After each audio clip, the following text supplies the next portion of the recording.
Pokemon Sword and Shield aren't supreme masterclass games in storytelling, but in terms of other Pokemon games, goddamn do they come close. There isn't a Pokemon story that's as focused, concise, and consistent as Sword and Shield. If you watched my video on what I thought was exciting about the game, you'd know that focusing on a sports narrative is what I thought would make this game great, and everything I said in that video is basically what's in the game. As much as I love that, Sword and Shield doesn't just have that going for it. There are two major themes that tie your narrative together through Sword and Shield: ensuring greatness for the future and living up to familial expectations. The biggest power players in Galar are Chairman Rose and Leon. Both of them have set personal goals to ensure Galar's future.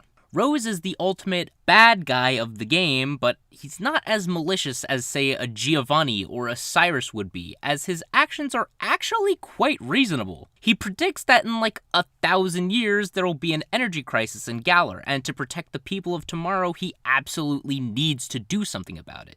He then devises a plan to harness the power of an overdosed Eternatus, a Pokemon that already emits a metric fuck ton of energy to fuel the Galar region forever. He fucks up, the thing goes crazy, blah blah blah, save the day. What I find most interesting about Rose is how he basically admits that he's a proud asshole, but ultimately has great goals. Ensuring the entire region's energy supply is secure for the next 1,000+ years is no small feat, and he's probably the only one with enough resources to do so. What I don't quite understand is how the game paints him like a terrible guy, cause he's really done nothing wrong. Like, he goes to jail after you beat him, but why?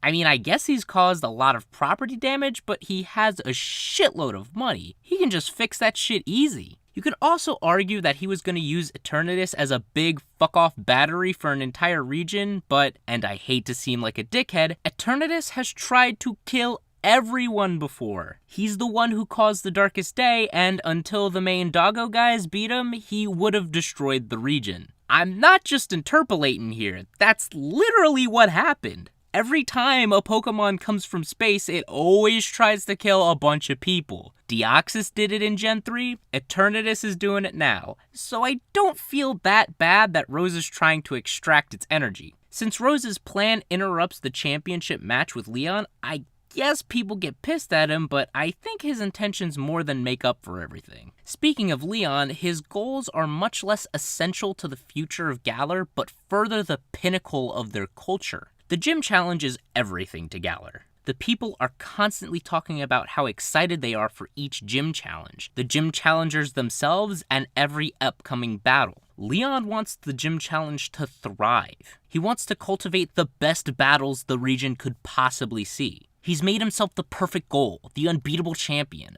the perfect target for every challenger to aspire to. This forces everyone to raise their game, gym challengers and leaders alike, if they even want to come close to beating Leon. He doesn't even seem to mind losing if the best battle possible comes out of it. After you beat him, which by the way is the most challenging champion fight since Cynthia, I love the after battle animation he has. He immediately covers his face with his hat and winces out of frustration, but smiles and throws his hat to the sky because he's finally completed his goal. He's given the people the best battle they've seen. From there, everyone has to target the champion who beat the unbeatable. From there, everyone has to strive even harder to reach the top. From there, that'll create the best trainers in the region. In any region. A couple of those trainers being characters like Hop, Marnie, Bede, and one former trainer, Sonia, who all exemplify the biggest theme in the game, living up to familial expectations. Each of these characters are burdened by the expectations of their families. Some take it better than others, but each of them find their own way by the end. I love Marnie and Sonia. I will say though, both of their arcs leave a little to be desired, but overall are pretty good. They both have family members pushing them to take over their positions.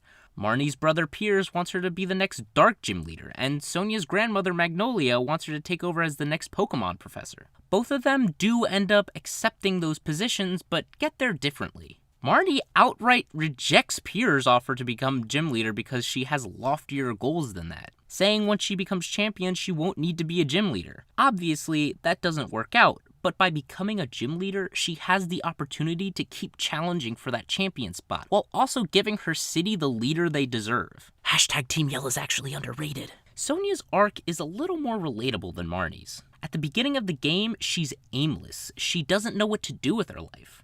Her grandmother just wants her to get out and do something. She kinda just falls into researching the history of Galar. She finds it interesting, so she dedicates her time to studying it. No one tells her to do it, it's just what she finds fun. Finding passion in something you didn't know you'd love is how most adults find their dream jobs. And watching Sonia progress through the game, gaining more and more confidence until she's recognized by her grandmother is a sweet story. It's a nice little character arc that you get to see resolve in a satisfying way.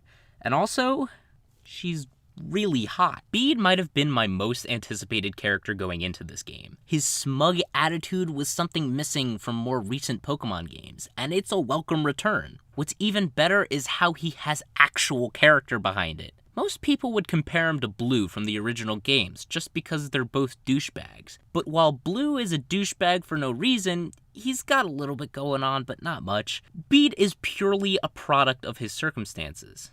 Bede was an orphan taken in by Chairman Rose and given a Pokemon. He's given the task to collect wishing stars and allowed to enter the gym challenge in hopes he would perform well. He's basically lived under Rose's influence his whole life, but Rose barely remembers who he is. The first conversation they have in the game, Rose doesn't even recognize him, and he's known him for years. He's Bede's role model, his father figure, the one who Bede is willing to do anything for, and the man barely knows who he is. What's worse is that he kicks him out of the gym challenge, basically disowning him for bad publicity. Yes, Bede does something stupid and deserves to be punished for it, but Rose just cuts him off for it. Thankfully, he comes out all the better for it. The last time you fight Bede, he's made up his mind. As the newest fairy-type gym leader, he won't be pushed around or take orders from anyone. He'll follow his own path, thanks to you. I love having that effect on trainers you interact with. Helping them grow and find their own way is something special. I don't think I need to say a lot about Hop. I really don't. Everything about his character is clear-cut and simple, and that simplicity is super effective. His relationship with his brother is multifaceted in ways that the game makes abundantly obvious. He loves his brother. He looks up to him. He wants to be strong like him too. When he does his little face slap to prepare himself for battle, I thought it was endearing. Then when Leon does it, you immediately know Hop copied him. Shit like that is the reason why beating Hop made me feel so bad. It makes me feel bad beating up on my friend who's constantly trying his hardest to live up to his champion brother. My friend who's dedicated himself to training in order to catch the coattails of his superior sibling. It's hard living in the shadow of someone that ridiculously talented. Not to mention he's got assholes like Bede questioning his efforts and telling him he's ruining his brother's reputation. To be put down like that over and over again, to lose to your rivals over and over again, to lose on the biggest stage you've ever been on, to the person you've lost to the most, and not even reach the point where you can challenge your brother. Anyone would be disheartened. And still, to pick yourself up and be proud of what you've accomplished. To say that he doesn't need to prove anything. To say he's happier helping people than chasing after something that doesn't make him feel fulfilled. Hop is a fantastic rival. One of the best the series has to offer. I don't get why people say he's How 2.0. They're similar, sure, but only on the surface. Hop has so much more depth and character than How does. People say he's corny, but I just don't see it that way. When people say corny, I say genuine. When they say campy, I say sincere. Hop might be the most earnestly written character in the franchise. This character, this game, it's one of the best, and it's up there with my favorites. And I want to be able to share my love for it. That's all I got for now. If you enjoyed the video and share my love for this game, why don't you subscribe and leave it a like? Share the video around and go follow me on Twitter. Love and peace, everyone.